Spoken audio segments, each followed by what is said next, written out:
본격 밀리터리 팟캐스트 밀떡 시작하겠습니다. 안녕하세요. 워너비 밀떡이 되고 싶은 한보람입니다. 안녕하세요. 놀러온 정명섭 작가입니다. 안녕하십니까. 밀리터리 뷰커 김대웅 사평가입니다. 네, 반갑습니다. 오늘은 KF21에 대한 이야기를 나눠보려고 합니다. 역사적인 사건이다 라고도 볼 수 있는 KF21 전력화 행사에 대해서 이야기 나눠볼 텐데요. 이제 이번 주에 이 전력화 행사가 진행이 됐어요. 예. 이제는 시험용이 아니라 실전용으로 전환하는 첫 단추를 끼웠다라는 점에서 의미가 굉장히 큽니다.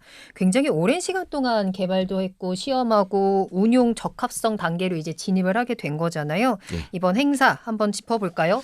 중요한 의미가 어떤 게 있을까요? 그러니까 이제 2021년으로 제가 기억이 되는데 KF21 시제기 첫 롤아웃 행사를 했고 그다음에 1년 뒤에 첫 비행했고 그러고 나서 지금 시간이 꽤 흘렀지만 네. 모든 게 성공적으로 이제 마무리가 되고 양산형 기체가 공군으로 가는 겁니다. 네. 마침 우리 아들이 네. 올해 초등학교 입학하는데 네. 약간 그런 느낌 같아요. 아. 유치원 끝나고 이제 이 국가에서 하는 교육체계로 편입이 되는 진정한 학부모가 되는 네. 거지. 그런 진정한 느낌이 좀 있어요. 제가 봤을 때는. 그래서 그런 걸 봤을 때는 사실은 전 세계 전투기 개발 역사상 이렇게 아무 일 없이 성공적으로 개발이 완료되고 이렇게 공군으로 인도된 사례가 네. 많지 않아요. 그러니까 전투기 개발 계획은 무수히 많았거든요. 그렇죠. 뭐 아르헨티나도 있었고 인도도 있었고 했는데 항상 중간에 추락, 네. 조종사 비상 탈출 그래. 이런 게 있었고 22년도인가 그 시험 비행할 때 기억나시잖아요. 그때 날씨가 너무 더워서 뜨네 마네 막 네. 이랬다가 시험 비행했다는 얘기 듣고 와, 그때 그 얘기 듣고 이렇게 방송 마치고 SBS 여기 나가는데 막 눈물이 나더라고. 진짜요? 네. 왜냐하면 전쟁 기념관 가시면 야외 기념관 있거든요. 네. 참수리 357 있는 쪽에 거기 가면은 비행기들이 있는데 그 중에 진짜 조그만 비행기 하나 있어요. 그 대형 수송기 사이에 1950년대 우리가 떨어진 미군 비행기 부하로? 네, 그 아. 간판 그 껍데기 네. 띄고 미군 부서진 엔진 갖다가 막 조립해서 그 우리나라가 만든 첫 번째 차가 시발 차거든요. 네. 그 욕이 아니라 그 시발이에요. 네. 그것도 처음엔 드럼통 이렇게 펴서 자동차 만든 거예요. 딱 그 느낌이 들더라고요. 근데 자동차가 아니라 비행기를 떨어진 엔진에 떨어진 비행기 조각 그러게. 맞춰서 만든 건데 짠하다. 한 70년 만에 4세대 내지는 4.5세대 전투기를 만든 거예요. 참고로 말씀드리면 그 스웨덴이 만든 그리펜 전투기도 네. 시험 비행 과정에서 2대인가 추락을 했어요. 그러니까 이게 조종 소프트웨어 문제로 인해서 2대가 한번 추락을 한 적도 있었고, 근데 우리는 그런 거 없이 순탄하게 왔나요? 다 끝나고 공군에 이제 인도되는 과정까지 왔다라는 점. 여기까지 오는데 얼마나 걸린 거예요, 시간이? 그 시제기가 처음 롤아웃한 게 21년이었고 22년에 첫 비행했고, 그러니까 22년 첫 비행 기준으로 하면 지금 한 오려? 4년? 4년, 5년? 5년 뭐 이렇게 되는 거죠. 그러니까 이게 부작용이 하나 있어요. 우리가 너무 순탄하게 개발하니까 딴 나라들이 근자감을 가지는 거야. 뭐 터키라든지 다른 나라가 야 쟤네도 하는데 우리 우리도 못할 할 수 게 그러니까 다른 나라가 보기에 미국, 영국, 독일, 일본 이런 나라는 옛날부터 선진국이니까 이상하게 우리는 쟤네랑 안 될 것 같아. 약간 치는데 한국은 자기랑 똑같이 시작했거든. 45년도에 광복하고 50년 전쟁 있고 분단되고 와 진짜 자기네보다 GDP가 낮았는데 어느 순간 올라갔으니까 약간 근거 없는 자신감으로 야 쟤들이 하는데 우리가 못할 건 뭐가 있어. 그러니까 이제 라는 식으로 해보라 하더라고요. 그래요, 튀르키예 항공산업이 요즘 막 성장하는 배경을 보면 네. 사실 우리를 많이 보고 배웠어요. 그러니까 왜냐하면 이렇게 우리 지금 항공기 국산 항공기 개발 역사를 보면 한때는 침체기도 있었지만 뭐 T-50, 수리온 뭐 이렇게 하면서 동시다발적으로 프로젝트를 보냈거든요. 그러면서 확 올라갔죠. 맞아요. 그래서 KF21까지 간 거. 그러니까 요거를 사실은 튀르키예가 네. 많이 참고를 하고 있죠. 사실 그 어려운 걸 이렇게 쉬워 보이게 해내는 네. 게 진짜 능력인 건데 네. 대한민국이 그 능력을 가지고 있고 그렇다면 이번에 KF21이 이제 운용 적합성 받고 공군에 배치가 되면 예. 어떤 역할들을 하게 되는 거예요? 그러니까 일단 지금 이제 공군에 인도가 된다 그래서 이게 바로 작전에 투입되는 건 아닙니다. 네. 몇 가지 단계가 있어요. 음. 초기 작전 운용 능력 해야 되고 그다음에 이제 완전 작전 운용 능력까지 해야 돼요. 그래서 그게 한 보통 우리 군은 좀 이제 다른 나라 군보다는 완전 작전 운용 능력 하는 게 좀 빨라요. 보통 한 1, 2년이면 다 하거든요. 예를 들어 미 공군이나 이런 데는 몇 년씩 해 그거를 쪼개고 막 하는 그런 게 있는데 우리는 왜냐하면 이제 북한이 바로 앞에 있으니까 빨리 작전 능력을 확보하는 게 중요한데 이제 그 과정이 남아 있습니다. 그래서 지금 이제 가장 이 KF21을 먼저 받는 부대는 요 강릉에 있는 전투비행단이로 알려져 있어요. F5 운영하는 부대죠. 네, 지금 F5 어차피 지금 KF21 대체가 F5, F4 대체였으니까 그쵸. 네. 목적이었으니까 그래서 강릉 쪽에 이제 먼저 배치될 것 같고 그래서 뭐 사실 이건 뭐 이미 알려지기도 했는데 네. 그리고 이제 작년에도 막 그런 뉴스가 나왔었어요. 강릉 그 공군기지 주변에 있는 주민들과 좀 갈등이 있어요. 왜냐하면 기지를 이제 키워야 되니까 그렇죠. 네. 그래서 공사하는 그런 문제 때문에 이제 약간 갈등이 있는데 어찌됐든 이제 시설이나 이런 거 다 진행을 하고 있고 왜냐하면 이제 기존 F5보다 KF-12 좀 크잖아요. 보통 이제 기지들 만들 보면 전투기 들어올 때 해놓은 게 많아요. 이게 다 손보고 다시 새로 해야 되고 뭐 이런 게 있어요. 그래서 이런 거 바꾸는 작업을 지금 하고 있고 그러니까 준비를 하고 있고 네. 그러면 거기서 배치가 되고 그러면 제가 봤을 때는 한 27, 28 그때는 완전 작전, 네, 하게 될 것 같고 그래서 중요한 게 뭐냐면 네. 지금 잘 보시면 이제는 이런 의미가 있다고 생각하시면 될 것 같아요. 우리가 만든 전투기, 국산 전투기가 독도를 향해 날아가는 거예요. 그게 굉장히 중요해져요. 왜냐하면 강릉 쪽이 가깝잖아요. 그렇죠. 네네. 그런 능력 그리고 또 한 가지로는 뭐 향후에 수원도 아마 이제 대체가 될 겁니다. 근데 그러면 이제 전방에 있는 최전방에 있는 전투기가 다 국산 전투기 되는 거고 또 한 가지로는 이제 제가 봤을 때 이제 북한 공군이 막는 거는 저 전방에 있는 KP-11로 다 될 것 같다. 다 될 것 같다라고 보여주죠 이제. 왜냐하면 전투기 성능이 진짜 킹왕짱인 게 네. 4세대, 4.5세대 이렇게 네. 보고 있는데 그 에이사 레이더 예, 외국에서도 호평을 받는 이게 이렇게 잘 보인다고 이런 얘기 뜨면은 아마 전방에 날라오는 북한 전투기들을 한눈에 볼 수 있고 그다음에 레이더로 안 되면 적외선 탐지 장치로 볼 수 있고 네. 그다음에 속도도 기존의 F4나 F5랑 비교할 수 없을 정도로 빠르고 무장은 또 미티어예요. 네. 대부분의 북한 전투기는 장담하지만 네. 이게 뭐네 네. 저게 뭐이네 네. 이러고 이제 편조 비행하다가 한 대 두 대 떨어지면 저게 뭐야 고장이야 이러고 하다가 뭐야 저게 뭐이냐고 그냥 끝날 거예요. 아마 보통은 북한 항공기는 뜨는 순간부터 확인이 되긴 하지만 뜨고 나서 우리가 결심하면 북한군 전투기가 북한 영공에 있을 때부터 우리 공격할 수 있어요. 그거 아마 못 피하겠지. 네네. 그거 되게 중요한 문제거든요. 만약에 수원을 그냥 네. 하나 장소를 지정해 생각해 보면 수원에서 떠서 이렇게 초기하고 있으면 격추 명령 내리면 평양에서 개성 사이에서 이제 격추당하는 거죠. 그러니까 오지도 못하고 그냥 가는 거야. 미치어가 한 200km 날아가잖아요. 그럼 오지도 못하고 그냥 떨어지는 거예요. 아마 날라오는 것도 탐지하지 못할 그렇죠. 가능성이 되게 높고. 왜냐면 이제 네네. 미그 29나 23 뭐 이 정도는 그런 RWR 이런 거 다 갖고 있는데 뭐 17, 뭐 19 이런 거는 없으니까 아무것도 없으니까 어떻게 보면 미티어가 더 비싸겠다. 가성비가 안 맞아요, 사실. 네. 네. 네. 근데 전쟁 그렇게 해야 돼요. 그렇죠. 전쟁은 막 가성비 이런 거 생각하면 안 되고 규칙 이런 것도 생각하면 안 돼. 전쟁은 셔먼 장군이 얘기했어. 비참해.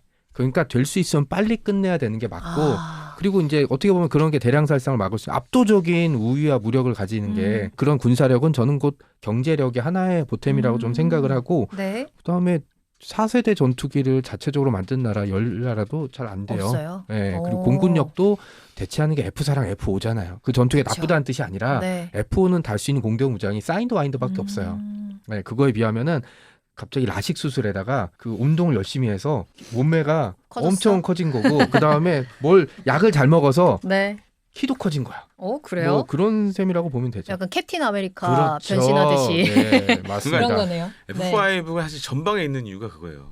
최첨단 전장비가 없으니까 네. 그냥 시동만 걸면 올라가. 그래서 그냥 그 조종사 하는 얘기가 이렇게 스틱을 땡기잖아요. 그것도 다 수동이에요. 그러니까 허이짜 하면 올라간다 그러더라고. 허이짜 하면 올라간대. 그냥 시동 키면 올라가는 거야. 그래서 사실 갔다 왔는데 네.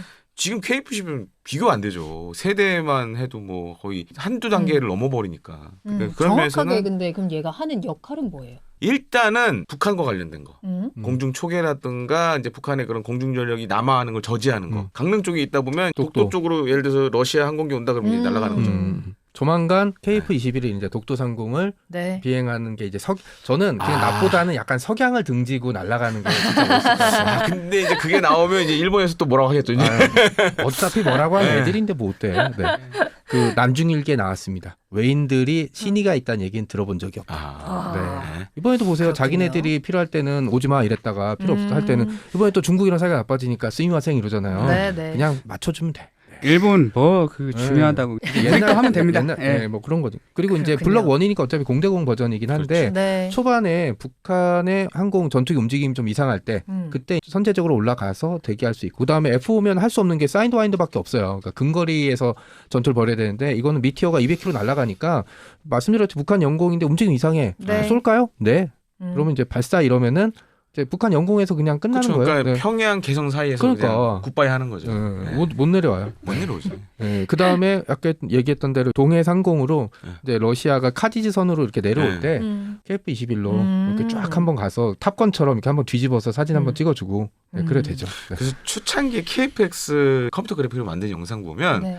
그게 있었어요. KF-12 약간 이제 동해 쪽으로 날라오는데 그 러시아 S-27 요격하고 막 뭐 미사일 쏴도 맞추고 막 이런 게 있었어요, 사실.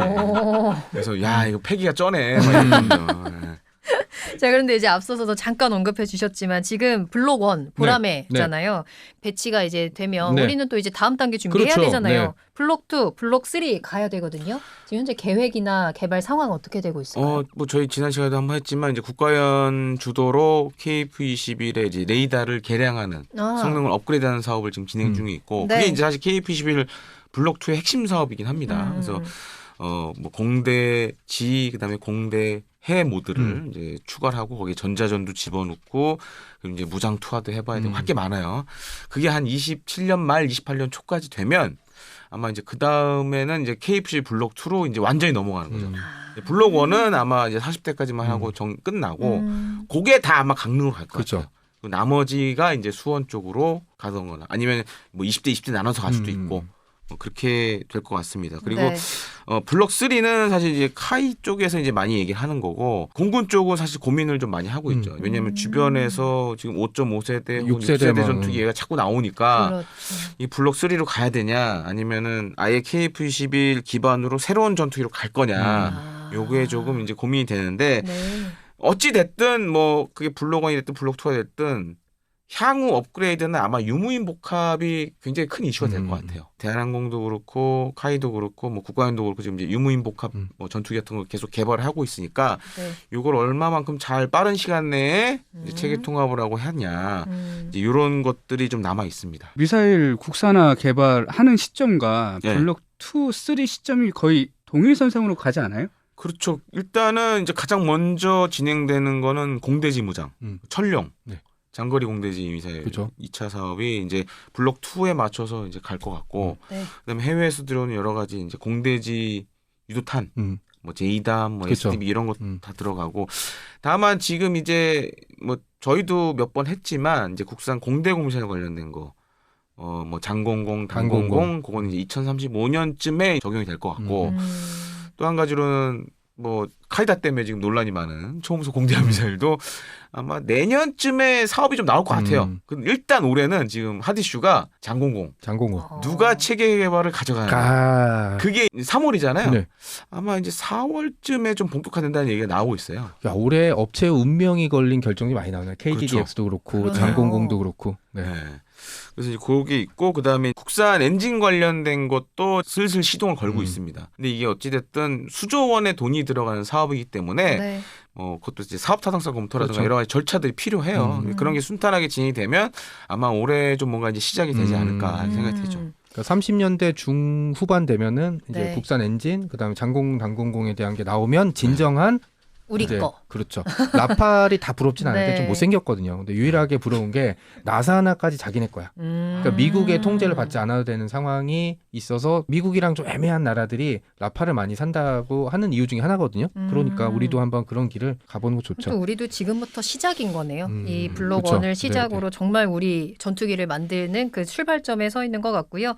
일단 행사가 성공적으로 의미 있게 마무리가 됐고 그럼 앞으로 우리가 KF-21에 기대할 수 있는 점들도 한번 이야기를 해보면 좋을 것 같아요. 첫 번째로는 일단 공군에서 빨리 전력화되는 게 그쵸. 중요하고, 그러니까 이제 과거에 T-50도 공군에 배치된 다음에 한 5년 뒤에 이제 인도네시아 처음 사갔었어요. 참고 말씀은 최근에 또 인도네시아가 이제 발주한 T-50I가 지금 현재 배달이 돼서 네. 조립을 한 다음에 지금 날려고 준비를 하고 있더라고요. 그리고 이제 또 한 가지로는 그 전부터도 계속 해왔지만 KF-21 수출과 관련된 노력들을 하고 있는데 얼마 전에 싱가포르하고 필리핀. 네. 그러면서 이제 거기서도 이제 방산 세일즈가 있었고 우리도 전 시간에 했지만 지금 MRF 사업이 있기 때문에 네. 얼마만큼 빨리 KF-21이 전력화가 되고 누가 먼저 사가느냐. 그러니까 네. 수출 1호 국가가 네. 어디가 될까요? 그게 그러니까 저는 이제 좀 필리핀이 됐으면 하는데 필리핀. 최근 필리핀의 뭐 유튜버들이나 이제 SNS에서 그런 얘기들이 굉장히 많이 나오고 이번에 대통령이 갔을 때 필리핀 대통령에게 금으로 된 거북선과 네. 항공 점퍼를 선물해줬거든요. 항공 약간 점퍼. 여러 가지 상징적인 의미가 네. 좀 있고, 그다음에 EX라고 부르는 이제 블록 3 같은 경우로 가게 되면 유무인 복합에 그다음에 데이터 링크, 그러니까 이제 전투기끼리 서로 연결되는 거기 아마 AI까지 탑재되면 빠른 판단. 아프간에서 빈라덴을 잡을 때 10년이나 걸렸던 이유가 중간에 잡을 뻔한 적이 있었어요. 토라보라에서. 맞아요, 맞아요. 근데 상부에 연락하고 상부에서 판단이 내려오는 동안 시간이 걸려 놓쳤다고 이제 여러 증언에서 나오거든요. 근데 미리 하메네이처럼 해놔. 만약에 가서 발견하면 어떻게 해. 미리 조치를 해놓으면은 그게 또 AI에 의해서 결정이 되면은 이제 빨리 이제 선제적인 걸로 움직일 수 있는데 이게 네. 만약에 전투기의 데이터 링크랑 연결되면 전투기 한 대가 앞에 가면 전투기도 필요 없어. 무인 전투기 하나 보내고 얘가 레이더 피켓함처럼 눈이 되는 거죠. A사 레이더 좋잖아요. 쫙 해서 나온 정보들이 뒤쪽에 있는 다른 무인기와 유인기에 전달되면 그 전장을 하나의 게임 네트워크처럼 볼 수 있거든요.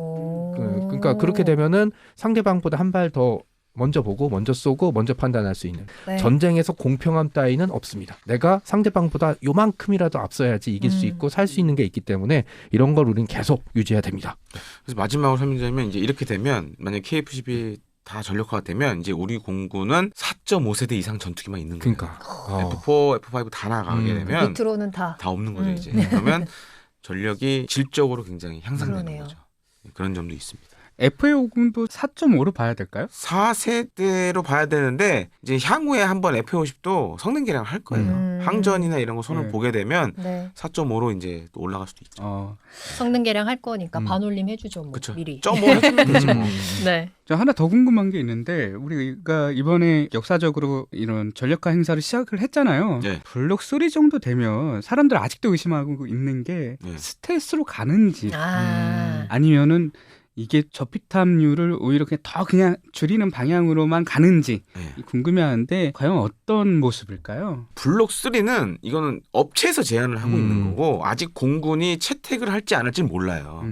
뭐 공군이 채택을 할 가능성도 있지만 근데 만약에 이제 공군이 블록 3 채택을 해서 간다 그러면 아마 밖에 다는 무장은 거의 안으로 들어간다고 보셔야 될 것 같아요. 내부 무장으로. 그리고 지금 이제 사전 연구를 하고 있는 게 항공기, 그러니까 전투기 스텔스 관련된 개념 연구들이 지금 진행이 그쵸. 되고 있거든요. 네. 그런 게 적용이 되면 뭐 F-35급의 KF-21이 될 수도 있죠. 두근거린다. 오, 네. 그러네요. 자, 우리가 만든 전투기로 우리의 하늘을 지키는 시대가 본격적으로 시작이 됩니다. 이제 KF-21에 대한 응원과 기대가 그동안도 굉장히 많았거든요. 저희 밀떡에서도 몇 번 다루기도 했고 정말 오랜 기다림 끝에 이제 드디어 개발부터 시험 양산 또 이제 실전 배치로 넘어가는 그 전환점까지 왔습니다. 이제 블록 1은 사실 이제 시작일 뿐이고요. 블록 2, 블록 3까지도 계속해서 더 멋지게 비행할 수 있는 KF-21을 함께 기대해 보도록 하겠습니다. 오늘은 여기서 마치고요. 여러분들 구독과 좋아요, 알림 설정 눌러주시고 다음에 더 새로운 소식 들고 찾아오겠습니다. 다음에 또 만나요. 안녕.